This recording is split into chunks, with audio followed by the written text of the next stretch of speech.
Okay, it's red, so I think that's good. Alright, I am Miss Grundison, and we're going to be reading about Alexander the Great today. And to start, I'm going to have you guys draw a picture of what a helmet looks like, and like what you guys use a helmet for in your own life.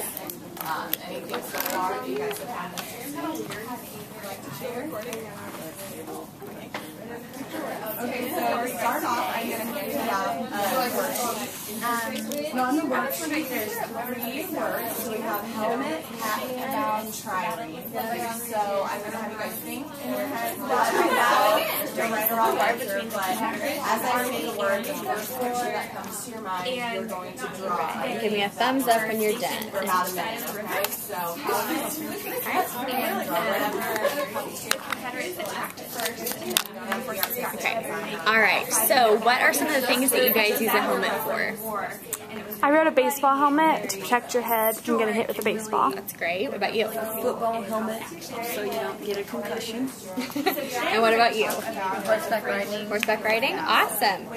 Alright. So I'm going to show you guys some pictures of some helmets that look a little different than yours. And we're actually going to do Okay, can you guys see this? It was the one I do on my computer. Those look funny.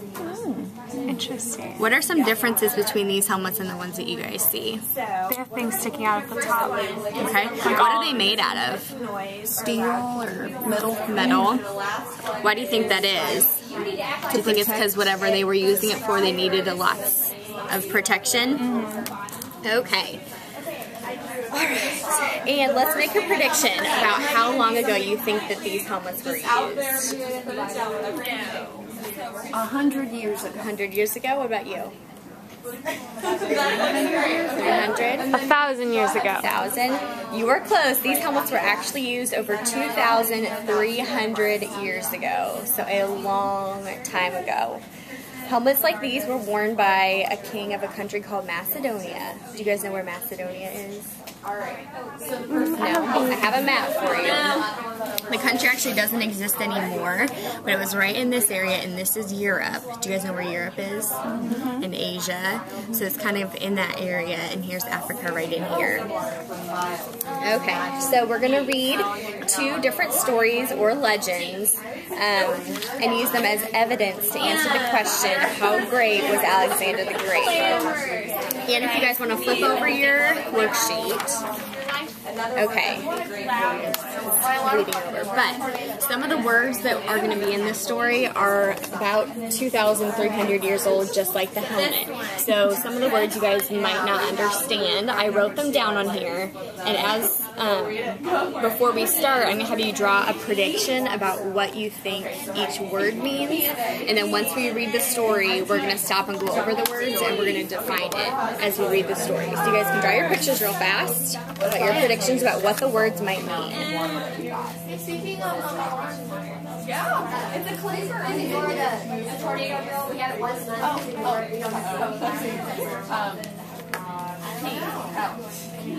You know, all of a sudden I could get some water, and now there's only the think of well, this is to represent a goalie. A goalie is always that shell bullet. That's little amount of water. That's a landform created by running water eroding into the soil. But this is to represent physical strength. But to represent a shallow, a little amount of water. Now who has the brown card? Okay, go ahead and flip that over.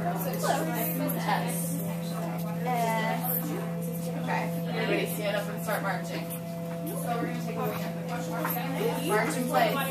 Just keep marching. Marching. No? Alright, right now you're Give me a thumbs up when you're done. representing an infantry. Infantry soldiers. Imagine that marching along that desert that are soldiers marching on foot for a long period of time. Alright, great. And also, before we get started, we're going to read some questions that we're going to answer at the very end of the story. So I'm going to read them out loud to you guys. So you can kind of be thinking as we read the story what the answers might be. And you guys have them on your sheet as well if you guys want to read along with me. It's at the bottom of the page. It says, in the first story, why did Alexander pour the water on the ground? Number 2, in the second story, why did Alexander give the soldier who saved the hat man a reward? Why did he then order the man's head to be cut off? Question 3, how can you use these legends to argue that Alexander was great? And number 4, how can you use these legends to argue that Alexander was not great? So based off those questions, can you guys make some predictions about what these stories or legends are going to be about? I think the first one is going to be about water. Okay, that's great. And why do you think that? Because the question has the word water in it. That's great. Anyone else have any predictions? That he invented the hat. Ooh, that's good too. Do you have any predictions?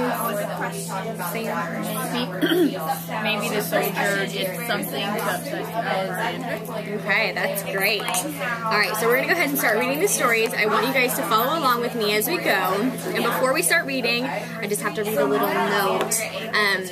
Just kind of like a disclaimer. It says, ancient biographers of Alexander told these stories. They were retold here by Arian and modern day historians. True or not in their detail, the stories reveal two sides of Alexander that were probably accurate. So what do you think that means? These are probably secondary sources. Okay, that's great. And what is a secondary source? That means they were not written by somebody that was in that time. Okay. Do you think that the people who wrote these knew Alexander the Great or just have heard of him? No, they don't know him. Okay, that's awesome. Alright, so we're going to go ahead and start reading. The first one is called The Legend of the Helmet. The army was crossing a desert of sand. The sun was already blazing down upon them, but they were struggling under the necessity of reaching water, which was still far away. Alexander, like everyone else, was tormented by thirst, but he was nonetheless marching on foot at the head of his men. It was all he could do to keep going, but he did so. And the result, as always, was that the men were the better able to endure their misery. But when they saw that it was equally shared as they toiled on, a party of light infantry. Okay, do you guys recognize the word infantry? Where have we seen that before? It was a vocab. On our vocab worksheet. Great. What, based off this, do you think infantry means? People. People. Okay, so he was marching and they were walking through a desert. So do you think that this maybe is the army that Alexander the Great is traveling with? Okay, so let's write that down on the space below your picture.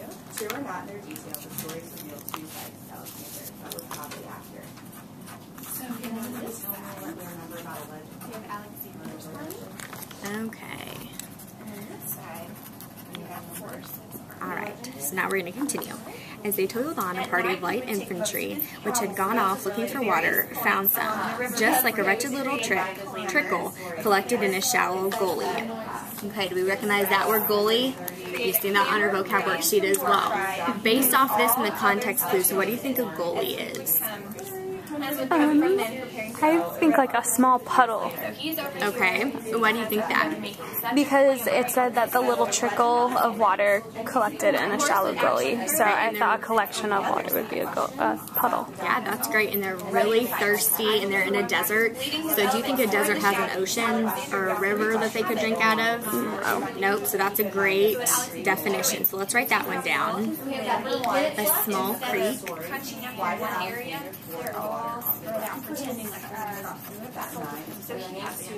Okay, now we're going to continue. They scooped up with difficulty what they could and hurried back to Alexander. Then, just before they reached him, they tipped the water into a helmet and gave it to him. Alexander, with a word of thanks for the gift, took the helmet and, in full view of his troops, poured the water on the ground. So extraordinary was the effect of this action that the water wasted by Alexander was as good a drink for every man in the army. Okay, so that's the end of that story. Do you guys have any thoughts or ideas? Did you guys like this story? What do you think about Alexander after reading that? I'm confused why Alexander dumped the water out. Do you think he probably wanted to drink that? Yeah, he probably wanted to. Okay. He was thirsty. Do you think that there was enough water to share with the whole army? Yes. So maybe Alexander didn't want to drink that because he didn't want... What do you think? You look like you have an aha moment. What are you thinking? He didn't want to think that, like his army to think that he was getting special treatment over them. That's great. He was kind of in the same boat with them. He wanted to suffer along with them. And really the army was there because of him. So he probably didn't want to make the army or his infantry feel bad or feel like he was getting special treatment when they weren't. That's very good. Okay, so now we're going to read the second legend, and it's called The Legend of the Hat Band. Alexander was himself during the Turin, a war... Oh, just kidding. I didn't just say that. When a strong gust of wind fell on his broad-rimmed Macedonian hat and the band that encircled it. Okay, so in this sentence, did you guys recognize a word that we've gone over before? Trireme. Okay, what do you think that is based off of this story? And if you see right next to the word, there's a little hint in parentheses. What do you guys think that that means? Oh, it's a warship with oars. Okay, so on the pictures that you guys drew, is there any clue? Ooh, it looks like Liz and Tiff got it. Good job. Yeah. So, write the definition underneath that word, or underneath the picture. So all the power lost strength. Alexander then threw his cavalry in a circle around him. Okay, so now we're going to keep reading. The hat, being rather heavy, fell into the water. However, the band was carried along with the wind and was caught by one of the reeds growing near the tomb of one of the ancient kings. One of the soldiers swam off towards the band and snatched it from the reed. But he did not carry it in his hands because it would get wet while he was swimming. He therefore put it around his own head and brought it to the king. Most of the biographers of Alexander say that the king gave him a talent as a reward for his zeal. Did you guys recognize a word in that sentence? Talent. Talent. Now, what do you think that means? That's a really tricky word because it means something today, but it meant something different 2,000 years ago. What do you guys think? It was some kind of reward, so it must have been an item or an object. Money. Money? Why do you think that?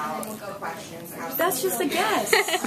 Well, if you guys see, there's a little star next to the word.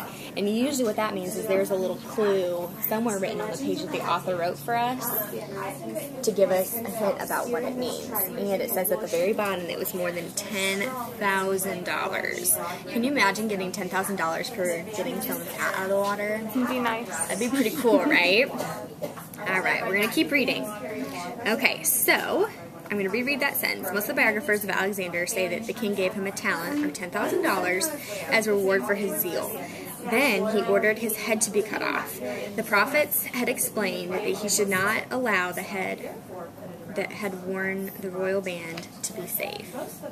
Okay, and that's the end of the story. What do you guys think about that? Kind of cruel, I think. I didn't like it. What would be the point of rewarding someone and then just having his head cut off? Maybe he felt bad. He wanted to reward him for her. Before. Like prove a point, maybe? That's great. That's what I was thinking too. Maybe he wanted to show his power and show that he could kind of do whatever he had wanted. Okay. So now we're going to go over the questions. Okay, so question number 1. In the first story, why did Alexander pour the water on the ground? We kind of talked about this earlier. Do you guys remember what we had talked about? Anything that's $10,000. Liz had some good points about that. That he wanted to like suffer along with his troops. Okay. Let's go over the first answer. Where's the Could say that he kind of had compassion for his troops and his infantry, and he didn't want them to not have any water as well. then why did Do you guys think that's a positive or a negative trait? I think it's positive. Positive? It's really positive. Okay. Why don't we put that, you can put like a little plus sign. Plus means positive, a subtraction sign means negative, so we'll put that next to that question just so you can remember. Okay. Question number 2. In the second story, why did Alexander give the soldier who had saved the hat man a reward? Then, why did he have the man's head cut off? We talked about that as well. how can you use this document to Do you remember what we had said about that? He wanted to show his appreciation with a reward, but the prophets said it'd be a bad deal if somebody else wore the headband. That's perfect. That's a great answer. Yeah, and he didn't just kill the Indian people, he also killed things So, Do you guys think that was a positive or a negative action? It was positive and then it was negative. Which do you think was more powerful? Which one do you think is the showing of his trait? The negative. The negative? Okay, so let's put a negative sign next to it.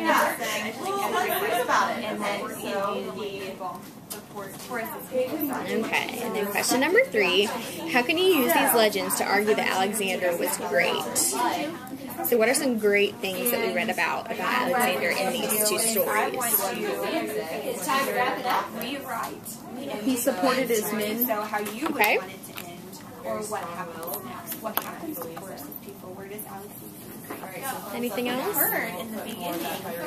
No? Okay, reward. Reward. Alright, and then what was a negative? Was allowed to Head cut off. retain administrative Okay. rule.